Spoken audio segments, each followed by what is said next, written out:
ओम श्री गणेशाय नमः। नमस्कार दोस्तों, आपका स्वागत है मेरे चैनल पर। माघ शुक्ल अष्टमी के दिन भीष्म पितामह की पुण्यतिथि को भीष्म अष्टमी के नाम से जाना जाता है। पितामह भीष्म को अपनी मृत्यु का समय चुनने का वरदान प्राप्त था। भीष्म पितामह ने आजीवन ब्रह्मचर्य की प्रतिज्ञा ली थी तथा जीवन पर्यंत उसका पालन किया। अपने पिता शांतनु के प्रति उनकी निष्ठा एवं समर्पण के कारण भीष्म पितामह को अपनी इच्छा अनुसार मृत्यु का समय चुनने का वरदान प्राप्त हुआ था। जब वह महाभारत के युद्ध में घायल हो गए तो उन्होंने अपने वरदान के कारण अपना शरीर नहीं छोड़ा। उन्होंने अपने शरीर को त्यागने के लिए शुभ मुहूर्त की प्रतीक्षा की। हिंदू मान्यता के अनुसार भगवान सूर्य देव वर्ष के आधे समय में दक्षिण दिशा में विचरण करते हैं, जो कि अशुभ अवधि होती है और सभी शुभ कार्य तब तक के लिए स्थगित कर दिए जाते हैं जब तक कि सूर्यदेव वापस उत्तर दिशा में नहीं चले जाते। पितामह भीष्म ने अपने शरीर को त्यागने के लिए माघ शुक्ल अष्टमी को चुना और इस समय तक सूर्यदेव उत्तर दिशा या उत्तरायण में वापस जाने लगे।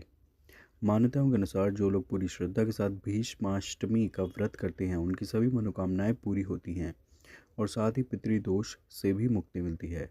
मान्यताओं के अनुसार इस दिन भीष्म पितामह ने अपनी इच्छा से अपने शरीर का त्याग किया था, इसलिए जो भी व्यक्ति इस दिन पूरी श्रद्धा और आस्था के साथ भीष्म पितामह के नाम से तिल जल के साथ श्राद्ध तर्पण करता है और गरीबों को दान दक्षिणा देता है, उसे मृत्यु के पश्चात मोक्ष की प्राप्ति होती है। भीष्म अष्टमी है 26 जनवरी सोमवार को और भीष्म पितामह के प्रति तर्पण का शुभ मध्याह्न समय है प्रातः 11:29 से 1:38 तक। इस दिन लोग उनका एकोदिष्ट श्राद्ध करते हैं। उनका श्राद्ध उन लोगों के लिए निर्धारित किया गया है जिन्होंने अपने पिता को खो दिया है। हालांकि कई लोगों का मानना है कि उनके पिता के जीवित या मृत होने के बावजूद उनका श्राद्ध अनुष्ठान किया जा सकता है। भीष्म अष्टमी का व्रत करने से अनजाने में किए गए पाप कर्म नष्ट हो जाते हैं। अगर कोई दंपति संतान की कामना के लिए भीष्म अष्टमी का व्रत करते हैं तो उन्हें सर्वगुण संपन्न और बलशाली संतान की प्राप्ति होती है।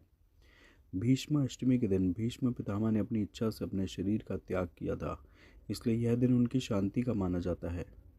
जो भी मनुष्य इस दिन भीष्म पितामह के नाम से कुश तिल और जल से तर्पण करता है उसकी सभी मनोकामनाएं पूरी हो जाती है और मृत्यु के पश्चात उसे मोक्ष की प्राप्ति होती है। भीष्म अष्टमी के दिन आप पितृ स्तोत्र का पाठ कर सकते हैं। इससे पितृ प्रसन्न होते हैं और साधक को सुख समृद्धि का आशीर्वाद देते हैं। साथ ही इस दिन श्राद्ध कर्म करने और पितृ स्तोत्र का पाठ करने से जातक को पितृदोष में भी राहत मिल सकती है। भीष्म अष्टमी के दिन भीष्म तर्पण करने से पितृदोष से मुक्ति मिलती है, देव कृपा प्राप्त होती है, पितृ कृपा प्राप्त होती है और वर्ष पर्यंत किए हुए पापों से मुक्ति मिलती है। यहाँ तक कि लिखा है कि जो मनुष्य इस दिवस तर्पण नहीं करता तो वह दोष का भागी होता है। इस दिन प्रत्येक हिंदू को भीष्म पितामह के निमित्त कुश तिल जल लेकर तर्पण करना चाहिए, चाहे उसके माता पिता जीवित ही क्यों ना हो। इस व्रत के करने से मनुष्य सुंदर और गुणवान संतति प्राप्त करता है। माघे मासी सिताष्टम्यां सतिलम भीष्म तर्पणम श्राद्धम च ये नरः कुर्यस्ते स्युः संतति भागिनः। महाभारत के अनुसार जो मनुष्य माघ शुक्ल अष्टमी को भीष्म के निमित्त तर्पण जलदान आदि करता है उसके वर्ष भर के पाप नष्ट हो जाते हैं। शुक्लाष्टम्यां तु माघस्य दग्ध्याद् भीष्माय योजलम संवत्सर कृतं पापम तत्क्षणादेव नश्यति। इस दिन प्रातः नित्य कर्म से निवृत्त होकर यदि संभव हो तो किसी पवित्र नदी या सरोवर के तट पर स्नान करें, अन्यथा घर पर ही विधि पूर्वक स्नान कर भीष्म पितामह के निमित्त हाथ में तिल जल आदि लेकर अपसव्य यानी दाहिने कंधे पर जनेऊ करें। यज्ञोपवीत न हो तो उत्तरीय अर्थात गमछे को दाहिने रखने का विधान है और दक्षिणाभिमुख होकर निम्न मंत्रों से तर्पण करें। मंत्र इस प्रकार हैं।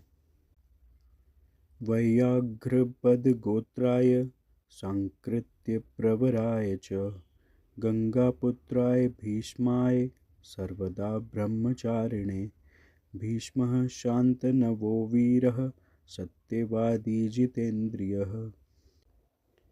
आभिरिप्तिरवाप्नोतु पुत्र पौत्रोचितां क्रियाम। यह तर्पण दाहिने हाथ पर बने पितृ तीर्थ द्वारा अंजलि देकर करें, अर्थात इस मंत्र को पढ़ते हुए तिल कुश युक्त जल को तर्जनी और अंगूठे के मध्य भाग से होते हुए पात्र पर छोड़ें। इसके बाद पुनः सव्य वापस पहले की तरह बाएं कंधे पर जनेऊ कर लें होकर निम्न मंत्र से गंगापुत्र भीष्म को अर्घ्य देना चाहिए। वसुनामवताराय शान्तनोरात्मजाय च अर्घ्यं ददामि भीष्माय आबाल ब्रह्मचारिणे। इसके बाद तर्पण और अर्घ्य वाले इस जल को किसी पवित्र वृक्ष की जड़ पर डाल दें। यह तर्पण महिलाओं को नहीं करना चाहिए। आशा करता हूँ ये जानकारी आपको अच्छी लगी होगी। कृपया इस वीडियो को लाइक व शेयर करें व चैनल सब्सक्राइब करें। धन्यवाद। जय श्री कृष्ण। जय माँ गंगा। जय पितामह भीष्म।